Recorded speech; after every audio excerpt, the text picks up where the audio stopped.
Құрметті жиынға қатысушылар, сардарлар мен сарбаздар, баршаңызды отан қорғаушы күнімен және жеңіс күнімен шын жүректен құттықтаймын. Қос мерекенің мән мазмұны үндес, тағылымы ортақ. Осы мейрамдарда еліміздің ерлік дәстүрі кеңінен дәріптеледі.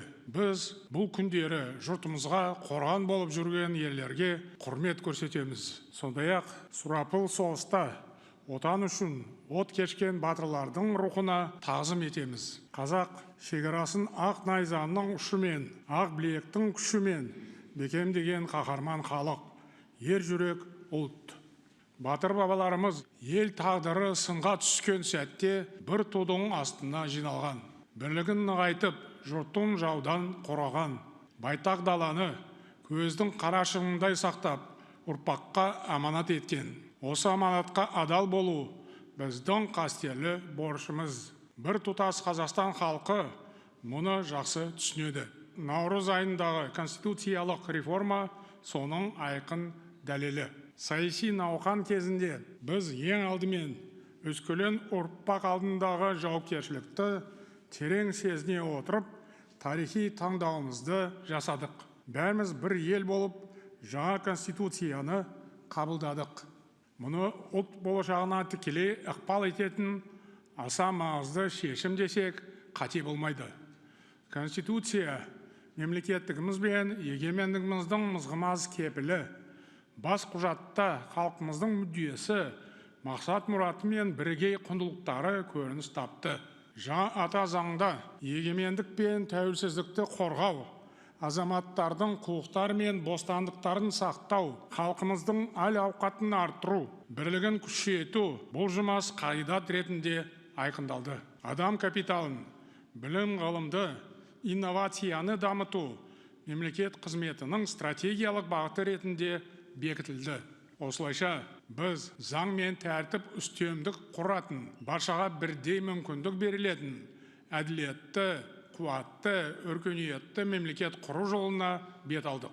Қазақстанның мақсаты биік, бағдары айқын. Ырысты ынтымағымызды және берекелі бірлігімізді сақтай білсек, осы мұратымызға жетеміз.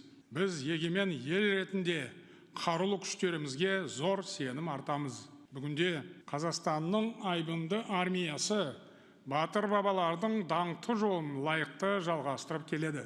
Сайыпқыран сарбаздарымыз қасиетті тәуелсіздігіміздің берік қалқаны. Олар еліміздің тыныштығын, жеріміздің тұтастығын қас қақпай күзетіп тұр. Күштік құрылымдар заң үстемдігін, қоғамдық тәртіп пен ұлттық қауіпсіздікті қамтамасыз етуде. Құтқарушылар қатерден қаймықпай азаматтардың амандығы үшін тынымсыз еңбек етіп жүр. Жауынгерлеріміз күрделі міндеттерді табысты орындап, халықаралық тұрақтылықты нығайту ісіне де зор үлес қосуда. Қазақстан біріккен ұлттар ұйымының бітімгерлік миссиясын дербес орындау мәртебесіне ие болған тәуелсіз мемлекеттер достастығы ішіндегі жалғыз мемлекет. Бұл әлем елдерінің қазақ армиясына деген сенімі жоғары екенін көрсетеді. Сарбаздарымыз арнайы жасақтар мен күштік құрылымдар арасындағы жаһандық додаларда тамаша жетістікке қол жеткізуде. Биыл Дубайда өткен ауқымды халықаралық жарысқа еліміздің 5 командасы қатысып, жүлдемен оралды. Байрақты бәсекеде бірінші және екінші орынды Қазақстан құрамасы еншіледі. Әсіресе әйелдер арасында топ жарған Томирис командасының қарым-қабілетіне жаһан жұрты тәнті болды.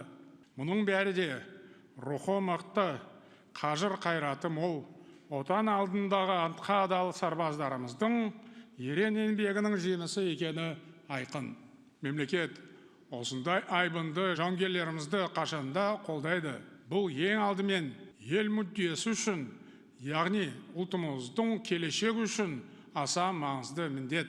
Бүгінгі таңда біз армиямызды заман талабына сай нығайтып, еліміздің қорғаныс қабілетін арттыруға қажетті барлық шараны қабылдап жатырмыз. Вопросы безопасности, усиления обороноспособности страны, повышение престижа службы ключевые государственные приоритеты и задачи.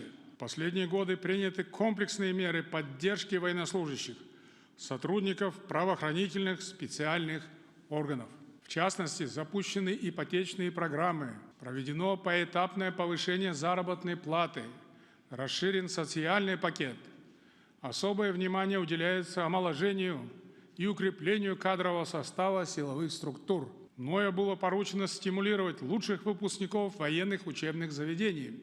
В парламенте рассматриваются поправки, которые предусматривают присвоение отличникам учебы звания старший лейтенант сразу же после выпуска. В целом, нынешние и следующие годы должны пройти под знаком повышения качества военного образования. Важно понимать, что защита территориальной целостности страны, обеспечение национальной безопасности, утверждение идеологии закона и порядка – это критически важные задачи, и они тесно сопряжены с ответственным и созидательным патриотизмом.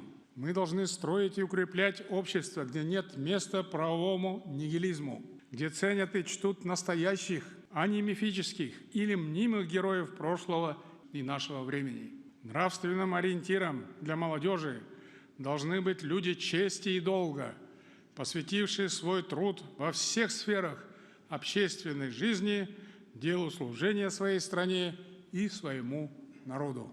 В их числе немало военнослужащих, полицейских, спасателей, сотрудников специальных органов, награжденных посмертно медалями и орденами за мужество и героизм.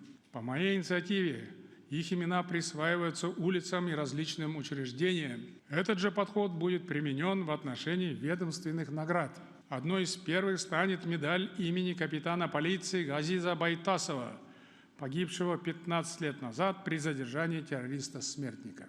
Наша цель – увековечить память о подвигах наших героев, сохранить в сердцах соотечественников их светлый образ, воспитывать молодежь на примерах истинного мужества, непреклонной стойкости и подлинного патриотизма. Ерлік ешқашан ескірмейді. Бұл ақиқат. Бахадур бабаларымыз рухы асқақ, намысы биік екенін ерен ерлігімен дәлелдеп келді. Даңқты ерлеріміз Екінші дүниежүзілік соғыс кезінде қайтпас қайсарлықтың озық үлгісін көрсетті. 500-ге жуық жерлесіміз Кеңес одағының батыры атанды. Алайда көптеген майдангердің ерлігі еленбей қалғанында жасырын емес. Ұлтына қорған болған ер жүрек жауынгерлердің есімін ұрпақ жадында сақтауымыз керек. Бұл біздің перзенттік парызымыз. В этой связи хочу особо отметить боевые заслуги нашего соотечественника Кенжебая Маденова. В конце Великой Отечественной войны он командовал взводом и с боевыми друзьями водрузил знамя победы над зданием Берлинской ратуши. Это стало одним из символов падения нацистского режима, вдохновило воинов, позволив продолжить успешное наступление. О его подвиге вспоминал маршал Георгий Жуков и другие видные военачальники, а также журналисты, освещавшие победное завершение той битвы. Өкінішке қарай, бұл тарихи мән маңызы айрықша, даңқты ерлік осы кезге дейін лайықты бағасын алған жоқ. Сондықтан мен ұлы отан соғысында көрсеткен жан қиярлығы мен батылдығы үшін марқұм Кенжебай Мәденовке халық қаһарманы атағын беру туралы жарлыққа қол қойдым. Осылайша біз бүгін бір ел болып тарихи әділдікті қалпына келтіріп отырмыз. Қазақстан өткенге зор құрметпен, болашаққа үлкен үмітпен қарайтын бейбіт ел. Біз кез келген қақтығыс дипломатиялық жолмен келіссөздер арқылы шешілуге тиіс деп есептейміз. Әрқашанда ас пен тас стратегиясын жүргізуге дайын болуымыз қажет. Біз халықаралық құқық қағидаттары мен нормалары қатаң сақталуы керек деп санаймыз.